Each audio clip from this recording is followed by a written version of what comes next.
gentlemen, welcome aboard the Athletics Can't Wait Jets podcast, your nonstop shop for all things Jets. Now here are your hosts, Tim McMaster and Connor Hughes. Listen safely.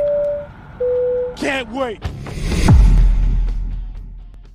Where we're sitting now, we're very well positioned with the capital we have. Welcome in. That was an old clip. We're already off and running in a good way here, Connor. Welcome into the Zach Mills Pro Day Emergency Podcast. Tim McMaster here along with Connor Hughes, our Jets reporter at The Athletic. And that's it, just the two of us. No Marissa Morris, so we're basically sailing without a rudder here, and you've already seen the example of that with that open. But here we go, Connor. We're going to break down Zach Wilson's pro day. We're going to break down a crazy day of draft trades in the NFL, what it all means with about a month to go until the draft. Thanks for watching. If you're watching on YouTube or if you're listening on wherever you do listen, give us a rating and review. We love the 5-star reviews on Apple, so we really appreciate that. Let's get into it. We'll start with Mr. Wilson, who, I mean, let's be honest up front. Has anyone ever had a bad pro day? Probably not. But Zach Wilson did everything you want to see when he was throwing to receivers who were always open with no defenders. And that was showing off a cannon arm, making all the throws you want to see. And he even had like the one viral throw, right? When you look on Twitter, he rolls to the left, fires it across his body, 45 yards downfield to a receiver running down the slot. That was the one that everybody's going to, I guess, remember if you remember a pro day. But what stood out overall from his performance at his pro day today? Well, I think that we saw everything that you wanted to see from Wilson. I mean, like column's now up on The Athletic. It literally just went live. I got to end up tweeting that one out. But I think what everyone talks about with this particular quarterback class is obviously there's the cream of the crop, and it's Trevor Lawrence. I mean, he's the one who's the generational player. He's the one that checks every box. There's no red flag. I mean, he's the guy that's going to grade out higher than Andrew Luck did and John Elway did and Peyton Manning did and all that. I mean, he is the golden goose, if you will. But when comparing him to Zach, I mean, Zach's probably the more exciting prospect. He's the more exciting player because he can do a lot of what you saw him do at his pro day. And yeah, it was scripted, and they made reference to how he's been practicing with these receivers through this exact script for like the last couple of months down in California, then back at BYU before they actually had the pro day. So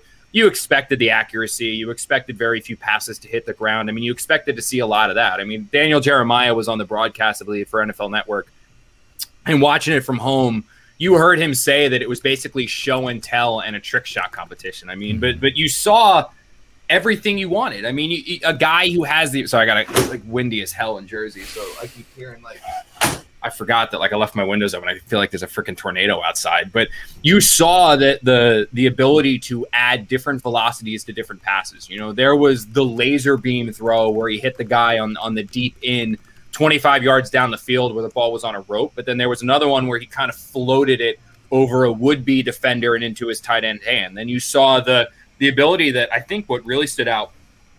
And I talked to a couple people that were there. I talked to an NFL executive who watched it from home because he wasn't one of the people that they brought there.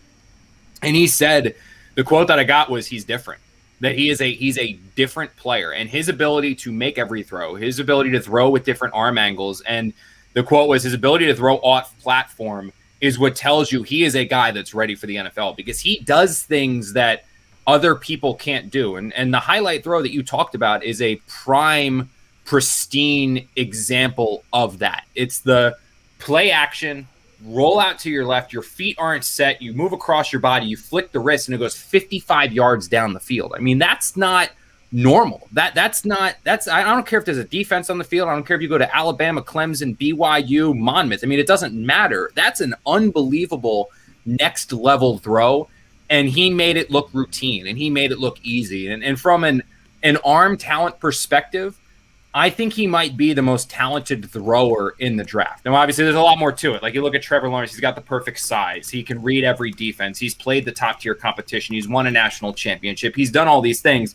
But Trevor Lawrence, as soon as the Jets beat the Rams, was no longer an option. So you look at the consolation prize, and Zach Wilson showed everything that you wanted to see from a quote-unquote consolation prize. And it certainly does not look like much of a consolation prize with him after what he showed. Now, obviously with Wilson, and we'll get to this, I mean, you knew he was going to do this. If you've watched him play at BYU and you realize this is scripted and you talk to people that have scouted him, you knew he was going to put on a show with throwing the football, because what he's able to do as a passer is different, as I was told, is unique, is next level. He was always going to do this. The boxes that he needed to check and the concerns that he needed to ease, they were not this. This wasn't it. This, like, if he had a bad day here, it would have been like, oh wow, what the heck just happened? You kind of expected to see this and you did.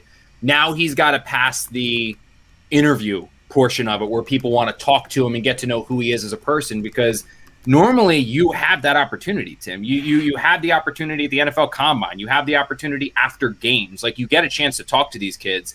You haven't had that opportunity this year. There obviously was no NFL Combine, so you want to interview him well. And then obviously the big thing is the medical background, is the medical red flags that were up there. Is you want to ensure that shoulder labrum is fine, that his hand injury that he had is fine. And you want to make sure that those injuries can withstand the test of NFL time.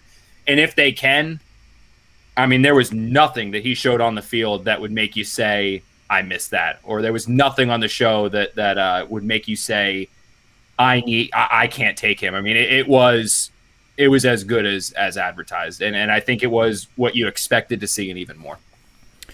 And Joe Douglas, so there was pictures of him talking to him a little bit afterwards, after the day. And I feel like there's a combination factor here when you see what Zach Wilson did, and obviously the Jets were there. And then you see the trades, which we'll get into a little bit more. But from what you're hearing, Connor, does it feel like, and I don't think today was a decision-making day, but does it feel like this is definitely the guy for the Jets at this point? Yeah. I don't know. As long as he clears the medical red flags, and I don't even want to call them red flags. I would say they're just things you want to. They're a box you just want to see is cleared. As long as he is fine medically, and there's nothing that comes up on the physical that you're like, whoa, wait a minute. As long as he shows that he's the person that I've heard he can be, because he had that reputation a little bit, and it probably was just from some annoyed people, but. You heard the entitled and you heard the spoiled thing, right? Like, those were the two words that you heard tied to him. You're starting to see that that's just a load of BS, and it's not true. I mean, the guy, like, yeah, his uncle, I think, was the one that started JetBlue, right? Like, his uncle's the one that's like the millionaire. His mom and dad do well. Like, his dad owns a bunch of gas stations locally, but like, so they're upper middle class, but they're not like loaded. I mean, like, the kid up until recently, like throughout high school and college, was driving a Mazda 6, when he was delivering DoorDash in order to get money. I mean, that doesn't sound like spoiled brat to me. Like, if you're spoiled, when you need $100, you go to dad and dad gives you $100. It's not you're delivering DoorDash to get gas money. That's not what you do. So you saw him chatting on the field. You listened to his press conference where he talked glowingly about Joe Douglas and the Jets and what they're building. He said all the right things where, I'll love any team that drafts me. I mean, you're seeing that he's not – you're seeing him cross off those minor concerns and show that it was much ado about nothing. And now, obviously, it's the medical thing. And as long as medically he clears, as long as personality-wise he clears, which I believe personally he will, there's no way that you watch what he did with a football in his hands, even though it was against air, and say – I'm going to pass on that kid. I mean, we've talked about it ad nauseum here, Tim, about like this Jets offense and what they need, right? Like, what this Jets offense needs in order to be successful. And it is a quarterback that can make throws on the run, right? Like, that's what they want to see. How many throws did we see on Saturday where Wilson was rolling out of the pocket and throwing absolute dimes? I mean, there was one where, forget the one that everyone talks about, like the one that there was one where he just rolled out left and then threw kind of a slant to a wide receiver running right and hit him in stride. I mean, you watch the ease in which he completes that pass and you're like, okay, right? Like, oh, that was easy.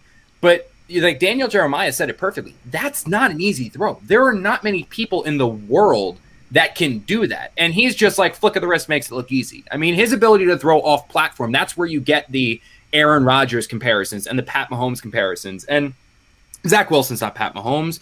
Zach Wilson's not Aaron Rodgers. Maybe someday, but right now you can't say he is those guys. But he does things that remind you of that guy. And you see him make the throws on a move. That's a big part of what Mike LaFleur is going to look to do with this Jets offense. You see the ability to throw off platform. That's something Mike LaFleur wants to do. You saw a lot of his plays, a lot of the pro day throws he made were off of play action.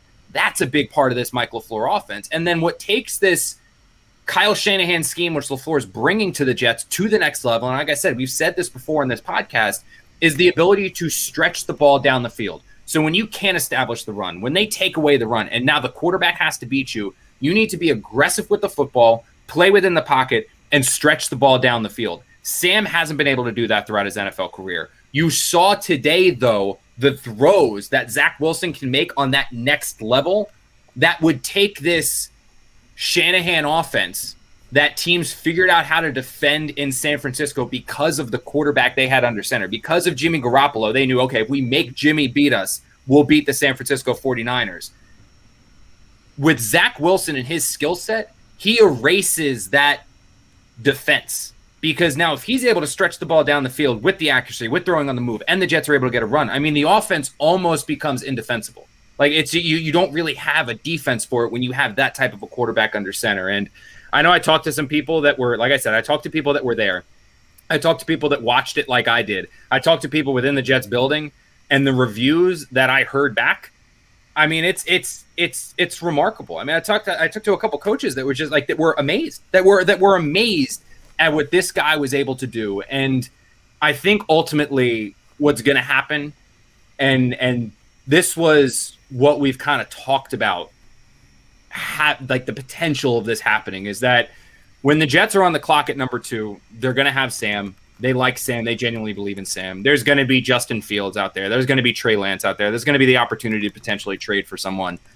What I think Zach Wilson showed today, when you look at his film, when you look at his pro day, when you meet him and you talk to him, and then if he can check off these medical red flags, what I think Zach Wilson has positioned himself, or where Zach Wilson has positioned himself, is that he's a player right now that Joe Douglas can't pass on.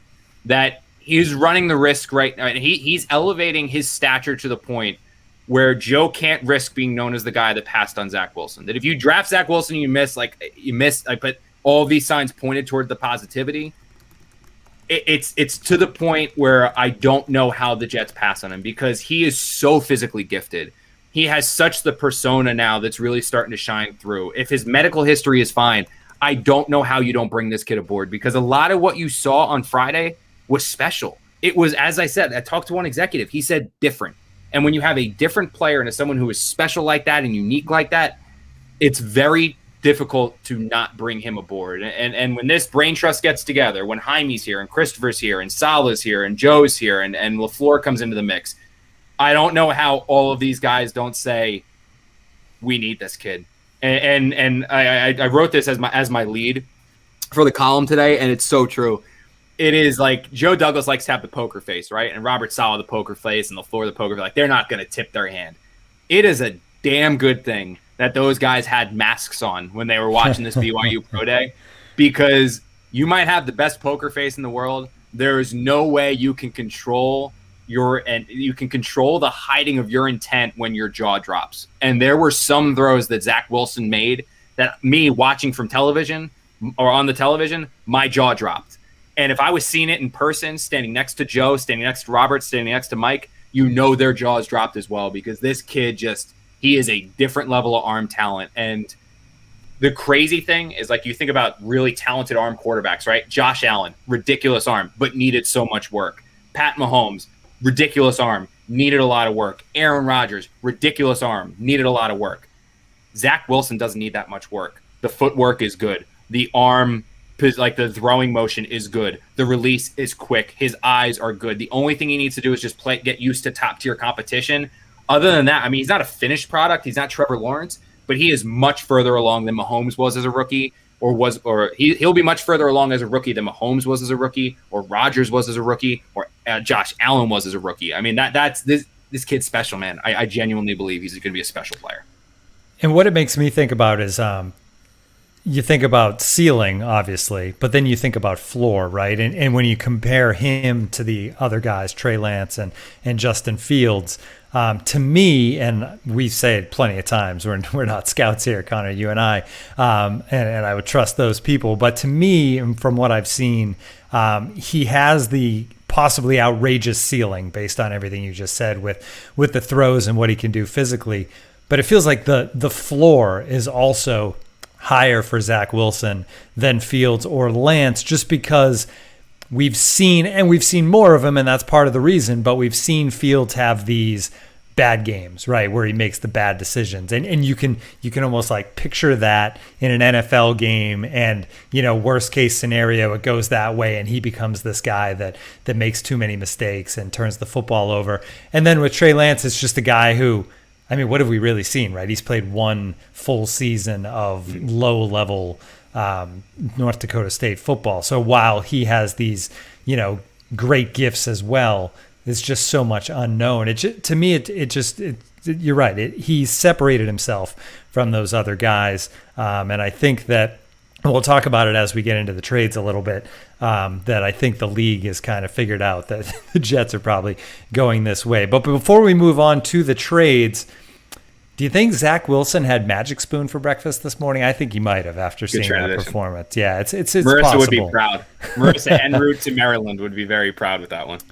Magic Spoon, we're so proud to have them as one of our sponsors. Growing up cereal, one of the best parts of being a kid, but a lot of times you have to give it up when you get older. All that sugar and junk, it's no good. But with Magic Spoon, you can continue to enjoy just pouring that bowl of cereal in the morning. 0 grams of sugar, 13 to 14 grams of protein, only 4 net grams of carbs in every serving. It's just 140 calories a serving. Keto-friendly, gluten-free, grain-free, soy-free, low-carb, and GMO-free. We've got exciting news. Magic Spoon also now will be releasing 2 amazing new flavors this month for a limited time only. Cookies and cream and maple waffle. Delicious. And if that isn't the most comforting, indulgent combination, I don't know what is. This is the ultimate treat yourself combo, so make sure you get some while you still can for just a limited time, or build your own box. Available flavors to build your own very custom box: cocoa, fruity, frosted, peanut butter, and cinnamon. Go to magicspoon.com/wait to grab the new limited edition cookies and creams maple waffle or a custom bundle of cereal to try it today. And be sure to use the promo code WAIT at checkout to save $5 off your order. This offer is now good anywhere in the U.S. or Canada, but only when you use our code at checkout. Any Magic Spoon is so confident in their product is backed with a 100% happiness guarantee. So if you don't like it for any reason, they'll refund your money, no questions asked. Remember, get your next delicious bowl of guilt-free cereal at magicspoon.com/wait. Use the code WAIT to save $5. Thank you to Magic Spoon for sponsoring this podcast. Need some more Magic Spoon. We ran out. Yeah, for the draft, certainly. All right, speaking of the draft, this was kind of coinciding with all the news with what was going on with Zach Wilson's pro day. 2 major trades at the top of the draft go down today, and we're going to talk about what they are, obviously, but also insight into what they mean for the Jets as well. Number 1, Niners. They move up to number 3. They send the number 12 pick to the Dolphins, along with a 2022 and 2023 first-round pick, also a 2022 third-round pick. The Niners, there's also reports, according to Adam Schefter, that it doesn't mean they're done with Jimmy G, which is weird because you'd think if they're moving up to 3, it's to grab one of these quarterbacks, but maybe they want the big offensive lineman. We'll see. It also makes you think that the Dolphins are good with Tua, although then there's the second trade. The Dolphins go back up to number 6 by sending number 12 and a 2022 first-round pick to the Eagles. There's kind of a lot to unwrap here, Connor. But overall, when you look at these trades, and we'll get to what it means for Sam Darnold, but what does it make you think the league thinks about that number 2 pick? Well, I'll tell you what. Like, I said this before. Joe has done a valiant job at eliminating leaks. That has been his goal pretty much since he took over for Mike Maccagnan. I mean, when Mike was the GM, I mean, it wasn't Mike that talked. Like, he wasn't a guy that was, I mean, people get that perception like, oh, Mike got fired, so Mike was the one that was like talking to everyone. Mike was a really nice guy, and Mike was really good on like background information on like, so what did you like about this player you just drafted? He was not somebody that was calling you up to be like, hey, I'm interested in this guy. Hey, I'm trying. He wasn't somebody that was using the media. He was a really nice guy, really good in terms of like background info. He was not a leak, but he did have people within his building that were leaking, and like, you knew who they were, and they were absolutely there. And the Jets have Joe Douglas and Adam Gase too, when he was here, did their parts in getting rid of those leaks, and those leaks are now gone, which is why during free agency, it's kind of tough, especially this year, to get a read into what the Jets are going to do, because no one really talks about it. They don't tip their hand in that regard. They're not. I mean, it's tough to get a thing, especially with free agency, because free agency, a lot of the rumors and information you get from free agents is agent driven. And when you get the agent-driven rumors, you get those when you're down at the NFL Combine, because they're meeting with executives, and then they go out and they start talking to people, and a lot of them are friends with reporters, and that's where you get that information. And obviously with the Jets here, there was no NFL Combine, so there was no all of these rumors with the agents, and it didn't spread, which is why it became hard. But Joe has, like I said, it's very hard to tell what his next move is going to be, because he is so tight-lipped, and everyone within his front office is just as tight-lipped as he has, which is what makes these two deals so eye-opening, right? Because before these two trades went down, I've kind of been saying I think the Jets are going to draft Zach Wilson. And I get that from talking to agents. I get that from talking to other people around the NFL. I get that from talking to other executives, because they kind of say like, well, connecting dots, but no one ever hears it from Joe. Like, no one ever says to me like, yeah, actually I talked to this guy over in their building. He's going to do that. Like, and that was sometimes the case. Like, you could get in through Mike, because he would talk to like one of his friends. Then if you knew somebody knew, it's like you could get it that way. With Joe, there's none of that. Like, it's everyone just kind of assuming. So in my head, I've always said like, I really think they're going to go Zach, because can't stick with Sam. They already opened up the trade doors for Sam. But there's always like, I think they're going to go with Zach Wilson. But there was always that little where it was like, maybe they do stick with Sam, and maybe this is all a smokescreen, and maybe they trade back from number 2, get the massive haul, and build it around Sam. There was always like that in the back of my head, the little feeling in your gut that it's like, I kind of think they're going to do it. Like, I maybe they actually do keep Sam and trade everyone back. That feeling is gone, totally gone, completely and totally out of here. It's gone. It's not the sense anymore. And the light that has been shed on Joe Douglas's draft picks come directly from the San Francisco 49ers and comes directly from the Philadelphia Eagles. And now as I'm talking, this also is in the column, but like now as I'm talking about it, like I feel like I'm going to be like that. If you're an Always Sunny fan, it's going to remind me of like when Charlie's in the mailroom, like connecting all the dots and stuff like that. But that's really what this is. So the two things that you need to remember when I start talking about this is these basis of this is that Robert Saleh and Mike LaFleur both came from San Francisco. They are incredibly close with Kyle Shanahan and John Lynch.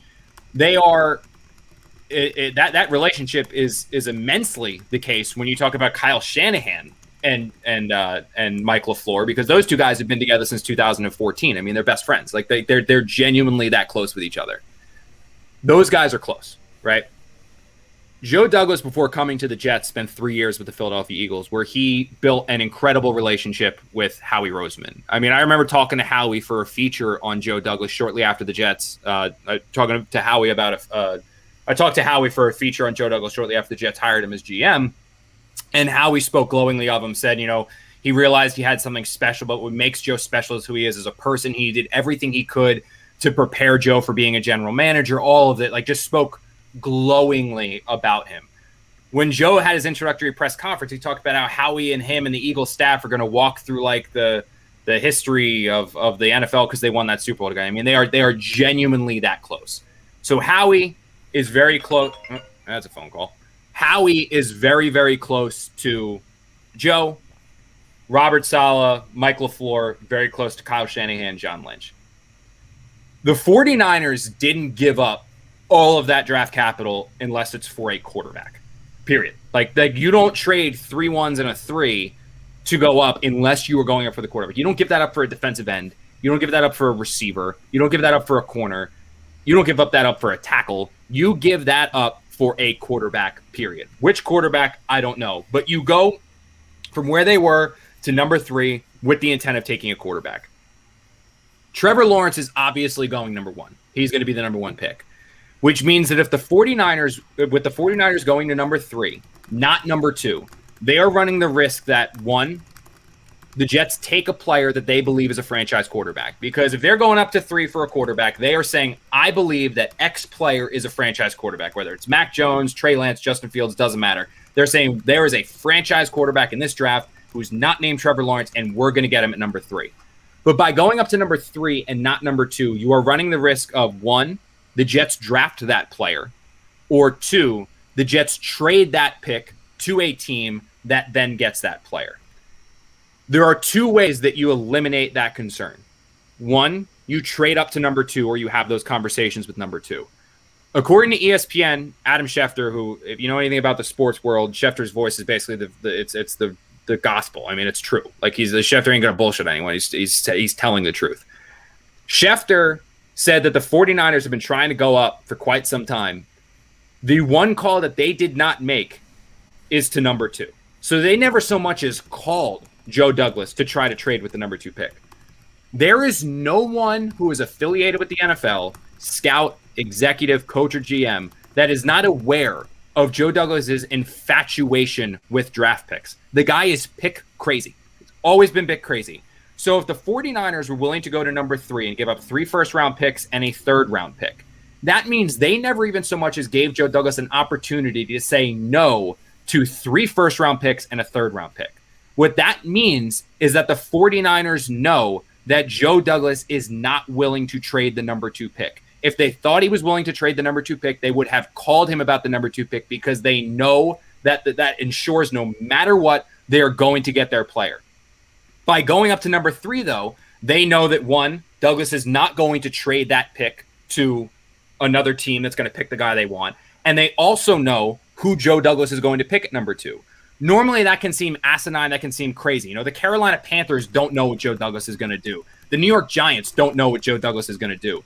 The 49ers could, because of the relationships that are there within the 2 organizations, because of the relationship between John Lynch and Joe Douglas and Shanahan and LaFleur and Saleh. That information sharing can be shared within each other because there is a trust factor there, right? That tells you one thing. Joe is not trading from number 2. Right? Because if he's not willing to, like, if the 49ers aren't willing to call, or Joe Douglas is not willing to accept 3 firsts and a third, he's not interested in trading back from number 2. Obviously, this does not mean that he's going to take Zach Wilson, right? I mean, from that little piece of nugget, from just the 49ers trade information, all that means is that Joe Douglas is staying at number 2. It doesn't mean that he's going to take Zach Wilson, because he could take Penei Sewell there, right? Like, that still leaves the player that the 49ers want. He could take Chase, like Lamar Chase, like, he could take him. That still leaves him there. He could take Devonta Smith. He could take that Micah Parsons. Like, he could take any. Like, there's a dozen other players he could take at number 2 that are not a quarterback that would help this team, right? And that still leaves the quarterback the 49ers want at number 3. That's where the Eagles piece of information comes into this equation, right? Because now it's like, well, how do you know Zach Wilson's going number 2? According to Ian Rappaport, the Philadelphia Eagles, before trading back with the Miami Dolphins, were interested in trading up. And they wanted to go to, or before trading back with the Dolphins again, they wanted to go up with the Dolphins to number 3. However, the only player that they were willing to go up to number 3 for, with the exception of Trevor Lawrence, who obviously is not going to be there because he's going number 1, is, excuse me, like I said, Charlie, mailroom, like connecting all the dots. The only player that the Eagles were willing to go up for, according to NFL Network and Ian Rappaport, was Zach Wilson. They were willing to go up to number 3 for Zach Wilson and to get Zach Wilson. They realized that Zach Wilson is not going to be there at number 3 because they wasn't going to be there at number 3, so there was no point going up to number 3, so they decided to trade back and get an extra first-round pick for next year. The only way that Zach Wilson is not there at number 3 is if he goes number 2. So how would the Philadelphia Eagles know that Zach Wilson assuredly, no doubt, was not going to be there at number 3? Well, Howie Roseman and Joe Douglas are very close. They're best friends. Like, Joe credits Howie with a lot of what he's been able to accomplish and where he is in his career. So that same information sharing that is potentially available with the 49ers and Jets because of the people that are in the building It's the same information that can be available with the Philadelphia Eagles and the Jets. So the Eagles, I know it. Like, there's no way that Howie didn't call up Joe and say, look, one, would you be interested in if Howie's willing to trade up to number 3, Howie's willing to trade up to number 2, right? That's just a fact. It's a 1-pick difference. He also did it before when he took Carson Wentz. So he has no problem going up to number 2. So if he's willing to trade to number 3, he's willing to trade to number 2. But now we know from the 49ers deal, the Jets are not interested in trading back from number 2. They want to make a selection at number 2. So Howie calls Joe and says, look, if you're not interested in trading back, here's my situation. I want Zach Wilson. I want to get him. He's the only other quarterback I want in this draft that isn't Jalen Hurts. I don't want Fields. I don't want Trey Lance. I want Zach Wilson. So he goes, all right, I got to know, is he going to be there at 3 or am I just going to ruin it trading up? That's the Patriots. Joe's probably saying, oh, I don't know. Probably not. Like, right. I don't know. Maybe I take him. Maybe I take Sewell. You should probably trade up and blow all your picks. I don't know. I guess we'll find out. If it's the Dolphins, same thing. If it's the Chiefs, same thing. When it's a close friend in another conference, Joe's a family guy. He's a nice guy. He's not trying to F the people that have helped him get where he is.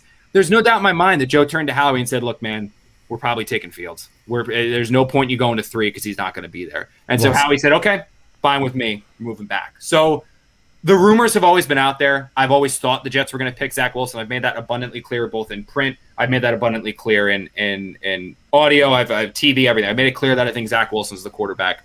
I've never been more sure that is the fact after both A, what I saw from his pro day and the throws he was making, and then B, the trades that went down between the 49ers and the Eagles. Because of those connections with the Jets, between Joe Douglas and Saleh and all that stuff, what it means for them not even trying to trade up to number 2, and then the Eagles wanting to go for Zach Wilson, but instead trading back because they know he's not going to be available.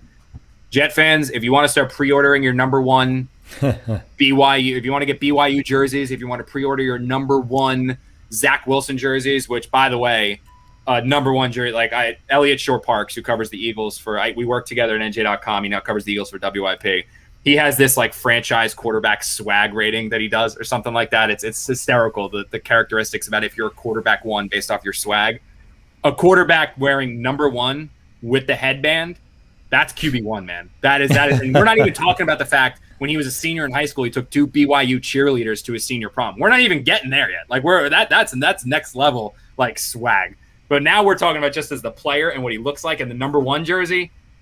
Go get your Jets jerseys at number 1 because their quarterback's going to be Zach Wilson come week 1. They're going to draft him. He's going to be the guy. And it's if you wanted any confirmation, look at what Zach Wilson did, and then look at what he's also done with the 2 trades that went down. Period. I mean, he'll be the guy. One other point on these trades, which is interesting, and just looking at them now, this came to me, but do you think that the Dolphins originally, they were like, all right, we want to move back a little bit from number 3. It would be great to move back to 6, but the Eagles didn't want to move up. So they end up trading 3, going all the way back to 12, and then getting to 6 anyway by making the move with the Eagles. An interesting roundabout way for the Dolphins to go from 3 to 6, stopping at number 12 briefly. Yeah, I think it was more like the Dolphins still. I mean, they're still in a position where that team. They win 10 games last year and they just missed the playoffs, right? Like that team's good, and if Tua is good, like if Tua takes a step, that team's gonna be really, really good. So I mean, they're set up. They got a good coaching staff. They've got a great defense. They've got a good young offense, and they have a quarterback that clearly they still believe in if they're willing to go back. I think by them going to 12 and then going up to number 6, there's probably players there that they want. I mean, whether it's Sewell, they still need a receiver, right? Because the Dolphins the Dolphins were tied to Kenny Galladay, didn't get him. We're tied to Corey Davis, didn't get him. We're tied to Curtis Samuel, didn't get him. So they need a number 1 receiver. By going to number 6, it sure looks like quarterbacks are going 1 through 4, right? Like you're going to have quarterbacks definitely 1, 2, 3 now. And then you're probably going to have the Falcons take Fields because I think that it's either going to be Mac Jones or Lance. Like if the 49ers are saying we're going to still stick with Jimmy G, what that says is they're taking a quarterback that's a little bit more developmental. That's Trey Lance. I mean, I talked to his high school coach who said he's talked to Trey Lance about sitting a year, and Lance is aware he's probably going to have to do that. So they're going to take a guy that's going to sit behind Jimmy and then play almost like the Alex Smith, Pat Mahomes route. But if quarterbacks go 1, 2, 3, and then another quarterback goes 4 to the Falcons, there's one pick that's separating the Dolphins from either Chase or Smith. Like Smith and Tua, or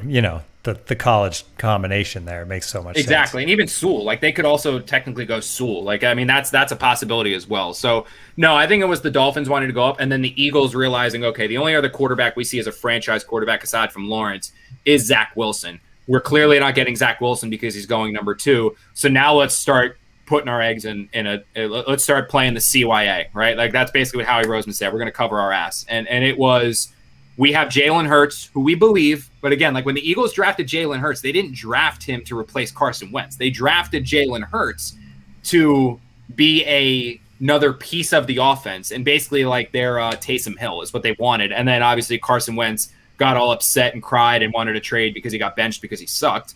And then it was like he went away and it was done. So now Jalen Hurts is the starter. Joe Flacco's the backup. When they realized, okay, we're not going to get Wilson, who's the franchise quarterback, let's position ourselves for 2022. So ideally, if you're the Eagles, Jalen Hurts is a franchise quarterback and you're set. And then you can use those 3 first-round picks next year to continue to round out your roster.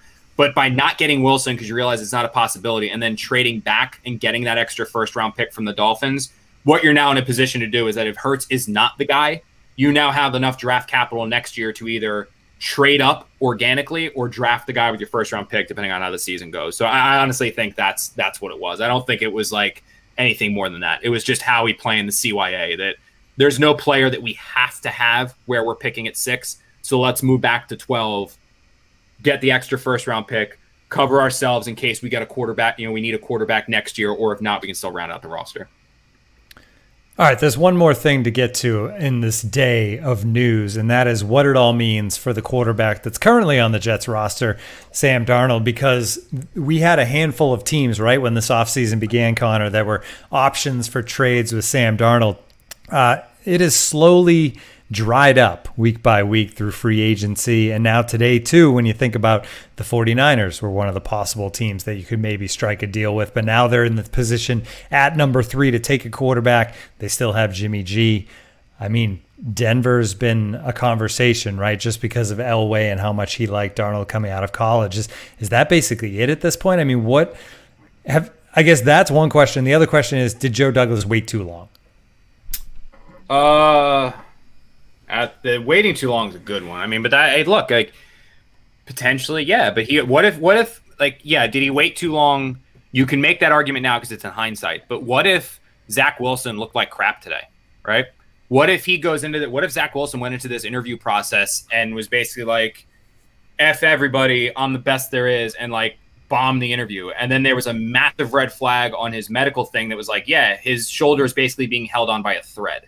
Like suddenly, no, he didn't hold on to it too long because now Sam Darnold's this team's franchise quarterback, right? Like they're going to stick with Sam. So the Jets played this right. Like, yeah, could they have gambled and said like Sam's going to develop, or could they have gambled and said no, everything's going to check out with Wilson. Let's trade Sam now and then we'll draft Wilson. Sure, but what they did is they covered themselves. Like they made sure that in the instance that Zach Wilson's not the guy, we still have Sam. And we want to complete our evaluations and know for sure that we're going forward with Zach before we go back, before we move on and trade Sam. And yeah, I guess it technically did hurt them, but it also would have hurt them a lot more if they traded Sam and suddenly they were left with no quarterback options because of the injury issues with Wilson and they don't believe in Lance and Fields. Like that's an even worse case scenario. So yeah, some of the quarterback markets dried off. Washington liked them, but they didn't want to wait. So they went and they got Fitz and the Bears, obviously, I heard conflicting things about the Bears. Like I talked to somebody over there and I don't think they were ever really interested. Like I don't think the Bears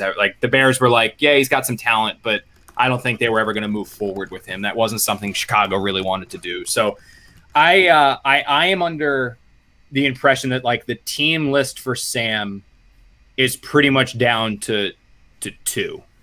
And it's Denver and it's Carolina. And Denver's the team that I've talked a lot about. And I don't have this confirmed from a Denver perspective. I mean, I don't have I'm not calling John Elway. He's not one of the guys I talk to. I know John from a hole in the wall other than like seeing NFL Films clips. But I did talk to, I think I've told this story on here before, that I had dinner with McCagnon at the Senior Bowl a couple years ago and he was still the GM. And I remember we were talking, this was after the Jets had already drafted Sam. And we were talking about, the why he moved to 3 instead of 2. Because the way that I viewed the NFL draft was like, obviously the Browns were going with a quarterback. The Giants had Eli on like the tail end of his career. I thought the Giants would draft a quarterback, and then by the Jets going 6-3, they were basically saying there's 3 franchise quarterbacks in this class, and we're fine if we get any one of them, which always seemed weird to me. And what Mike had said was like that wasn't necessarily the case, is that the Jets knew the Browns were going quarterback number 1. They had it basically stone cold locked that the Giants were going to draft Saquon Barkley at 2, which would then leave what the Jets expected to be Baker Mayfield at number 3, because they thought Sam Darnold 1, Saquon Barkley number 2, and then we get Baker Mayfield. When the draft came around, the Jets started getting wind that it was going to be Mayfield 1, not Darnold. And so that was the one time that Mike said that he got a little nervous, because what he knew was how much John Elway was infatuated with Sam. Like, John Elway loved Sam, but like the rest of the NFL, John thought that Darnold was never really a realistic possibility because he was going to go to the Browns. Once it became clear that the Browns were going Mayfield, Mike actually thought that the Broncos would package an absurd amount to the the Broncos would package an absurd amount of picks, trade them to the Giants, and go from where they were to number 2, jump the Jets, get Darnold, and then the Jets would be left picking between Josh Allen, who they viewed as a big developmental project they did not want to take after flaming out with Christian Hackenberg, or Josh Rosen, who they had concerns about because of his personality, which, I mean, I've heard from multiple people, like, the guy's just a dick. So it's like people just don't like him. So that's when Mike started to sweat, to the point where Mike actually thought about calling the Giants and saying, hey, let's just swap 3 and 2. We'll go up to 2, get Sam, you get Barkley at 3.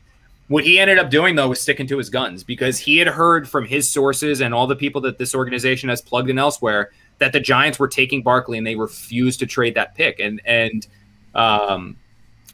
Giant Dave Gettleman admitted as much later on. Like, Dave Gettleman came by and said, I never answered the phone. I never even listened to trade calls because the whole Hall of Fame jacket thing, and he needed the running back like this is 1970. So he took Saquon Barkley at number 2, and obviously Sam fell to the Jets at number 3. So knowing about John's infatuation with Sam then, seeing the struggles he's dealing with Drew Lock now, it would make sense if John said, all right, let's give up a number 2 pick or a conditional number 3 or something like that. Get Sam in our building. I've loved him before. Now, if John was still like totally running the show in Denver, I would say that like the Jets would already have a confirmed, finalized like pick ready for John. Like, they would have like the pick lined up. Like, as soon as you want to pull the trigger, we're going to pull the trigger on this deal, right? Like that's what I thought they would do if John was still calling the shots.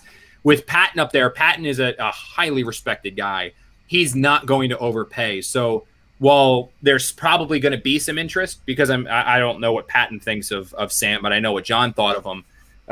I would think that Denver would now be the one place that's probably the most likely. And the Jets aren't going to get a first-round pick for Sam, but they could get a 2. They could get a future 2, maybe a conditional 3 that, depending on what Sam does, if he's a Pro Bowl player, it goes up to a 1, or if he's re-signed, he goes to a 2, something like that. But I would say it's Denver or Carolina. And Carolina was one that, honestly, I didn't previously expect or think about. But I was actually talking to an executive today who told me that keep an eye on them, that they've kind of missed with the Watson stuff. It doesn't look like that's going to be a trade that's happening. They're obviously not in a position to draft a quarterback. That now Sam offers a player that they could potentially get at a good rate, 2nd or 3rd round pick, get him in their building, or maybe the Jets could also package something, right? Like the Jets give their 2nd round pick, which is number 34, and Sam, and they get back into the 1st round, and now they have 3 first round picks. Like, they could do something like that as well. That if the Jets do that, they could obviously trade Sam to Carolina, and the Panthers would get somebody with much more upside at quarterback than Teddy Bridgewater. I mean, right now in like a vacuum, Teddy's probably a little bit better than Sam, but there's more upside with Sam than you would have with Teddy. And I'll also reunite Sam and Robbie. That'd be kind of cool. One possibility, and this one coming up in the chat here, you mentioned moving back into the 1st round. What about swapping 23 to 9 with Sam? Is that too much? Is that too much movement in the 1st round to go up 14 spots for Sam, basically? Yeah, that's probably a little steep. Little hefty. Yeah, I don't think Denver. I don't think that happens. I think it would be much more likely to do like a Carolina deal, like where the Jets go, because I think where's Carolina picking? I forget. Tankathon. Where is it? Carolina's 8, so I don't even think that's likely. I thought they were a little bit further back. I don't.